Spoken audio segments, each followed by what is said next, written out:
Thank you for having me, everyone. I'm also Budo, e-learning coordinator at the University of Sunderland in London, and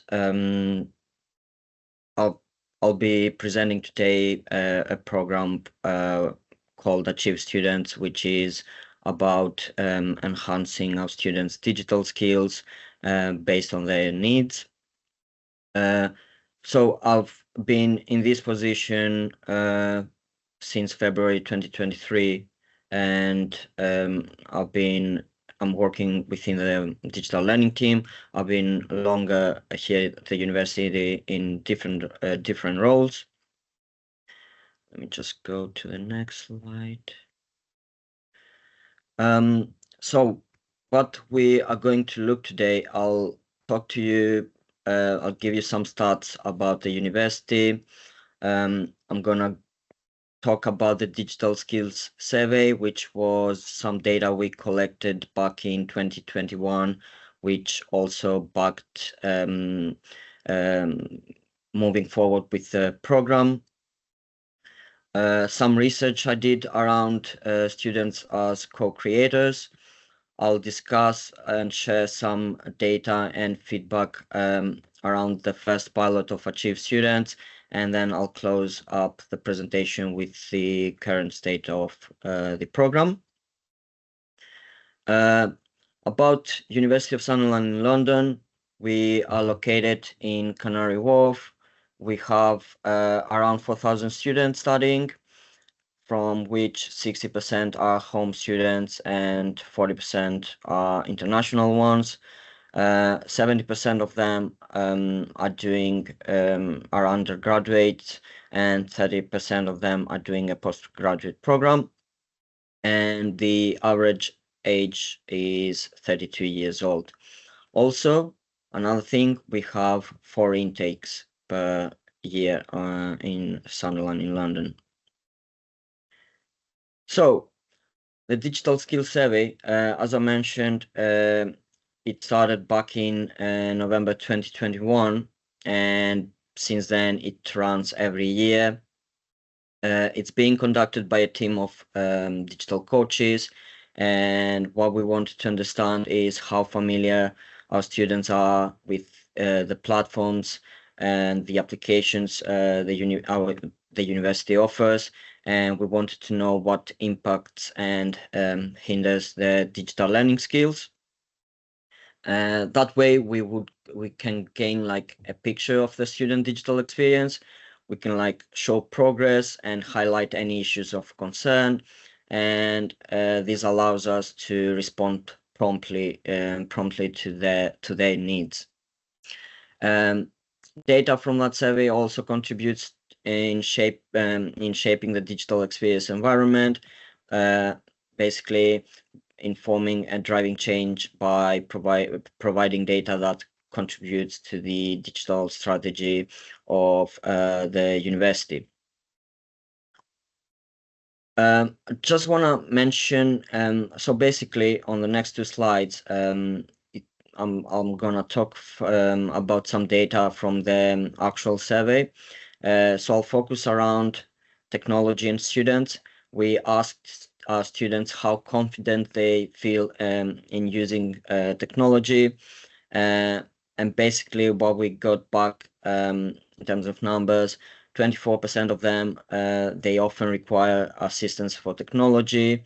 39 they said they barely required assistance, while 37 said that they usually also offer technological assistance to colleagues and family. And taking into consideration students who did not participate in the online survey because they may have felt less confident with digital skills, 24%, it's still a high percentage of students that they need help with digital skills. And the other thing I want to look at is barriers to technology adoption. And based on that, the first response, the highest response was internet connection, which was over 33% of the responses in terms of students having access to internet. And Secondly, lack of digital skills, which was over 43% of the responses. We also had responses in terms of equipment. We've noticed a lot of students don't even have a laptop, so they could go and study from their phones or borrow a laptop from the university. And then some of them answered they don't have any motivation. Also, lack of support from the university and other reasons as well. We also invited them with open-ended questions and asked them how the university can support them further with developing their digital skills. And what we got was a high demand of online sessions, one-to-one support, short courses, and seminars. Back then, we were still during COVID, which kind of makes sense, especially with online sessions. We are currently running the survey for this year, so I expect this may change because I've seen that many now prefer face-to-face sessions. But it'll be something interesting to look at. And based on that survey, we were discussing within the team how we could go forward and how we can help students develop further their skills. So I did some research around co-creation, and I had a look at different universities and colleges from around the world. The following two slides, there are 5 basically case studies from different universities. I'm not going to go through each one of them. I'll just mention a few things I found interesting from those studies. I've added a slide with references at the end of this presentation if anyone is interested in having a look at them. So, Open University of Catalonia and University of Barcelona. What I found interesting is staff and students that had this experience. Basically, students said that doing autonomous activities increased their learning and their involvement, not just with the curriculum, but with the entire university. Bryn Mawr College, Elan University, University College Dublin. Students are inspired to experience an increased sense of engagement, motivation, and enthusiasm. A campus from a Norwegian university, they valued the possibility to participate with their own knowledge. Queen Margaret University, the students reported that the co-creation activities assisted in the development of new skills. And Birmingham City University, they were motivated in deepening the research around their interests and engage more deeply in independent learning activities. So all these case studies have what have in common is engagement, high engagement, higher motivation, higher involvement, and all of these found both staff and students found the whole experience as a positive experience, and they would basically repeat it. And after that, we decided to do something similar, and we went with Achieve students to, as I mentioned at the beginning, basically we wanted to enhance our students' digital skills suited to their needs, while they would get rewarded for it. And in this case, the students are co-creators by deciding their own learning. So we send out emails to students who would be interested in joining this pilot, and we would give them vouchers as well for those of who would complete the program all the way. We had 32 students signed up for the pilot.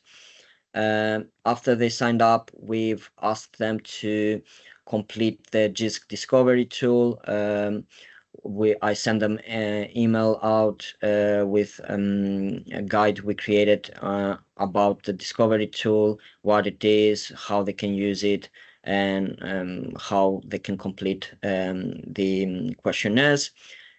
8 students submitted the discovery tool, and after that we invited them to attend a live session, and only 3 of them attended the session. These are some results. Basically, this is a report with the results I collected based on the reports they sent to us. It's based on the digital on the JISC discovery tool and the 6 elements. So in terms of how proficient they are, if they are capable, and if it's still under development. And the following one is some observations in terms are which involves around the 6 elements. Just some data over there. And after at the end of the program, we asked them for feedback. Three key things I want to highlight. Main motivation for signing up to the program was for them to become more confident and more aware of technology. 70% of them said that the discovery tool helped them assess the digital capabilities and motivated them. And the most important, overall, they were in favor of continuing for the team to support them develop their digital skills, but lack of time and clash with other life and university responsibilities stated as barriers to engagement. Based on this, on the third feedback, we decided to move forward with the current state of the program. As they mentioned, they were struggling because, as you saw, our students are 32 years old, so they have jobs, families to take care of, and lack of time and clash with other life and university responsibilities is an obstacle for them. So moving forward with the Achieve Students 2.0 or the current state, we decided to go with timetable digital skill sessions, which basically we are working closely with academic teams to embed face-to-face timetable digital skill sessions within the course and based on what they need. We are also trying to introduce a basic digital literacy assessment, which we will evaluate students' digital skills before enrollment. We've tried with an external partner, but we are looking to build our own solution that goes beyond what JISC offers now. And also based on these results, we were trying to offer different resources and help to identify digital skills pathways. And as I said, we are working with academic teams to embed sessions within their programs. We usually reach out to module leaders and they give us 5 to 6 hours from their module, and we go in and deliver 3 to 4 sessions of digital skills based on what they need and what aligns with students' learning outcomes. We've also introduced recently Canvas Catalog, and which we offer different courses, and we have also external certifications like Microsoft Office Specialist, Adobe ones, project management exams, and so on. Yeah, the digital literacy assessment, it's still in the discovery phase. Some suggested areas what we are trying to assess, based with what we've seen so far from our students, is around basic computer skills, internet basics, internet safety, file management, email, and Office 365. These are stuff that they will be doing as well as while they are studying with us. To give some different things we offer around digital skills. We have the discovery tool, we have guides, and we can also offer one-to-one with them and show them how the discovery tool works and what is it. We also have Achieve Microsoft, basically modules which will help them prepare for Microsoft Office specialist exams around Word, PowerPoint, and Excel. We have digital coaches, which are students, and they help our fellow students navigate our platforms and apps. We have a series of workshops which runs every month for a week in different topics of digital skills, platforms, and so on. The surveys, as I mentioned, which runs every year from the digital coaches. And recently we introduced Canvas catalog where they can go and learn something new. And for the timetable digital skill sessions, so far we've had over 500 students attending. We've delivered around 80 workshops in total, and also the student digital coaches sometimes are there, and we co-deliver with them. And we are expecting to run more workshops for additional programs in the future. And that should be all. Thank you. This is my email and the team's email. And on the last slide, you will find the references if anyone needs them. Any questions?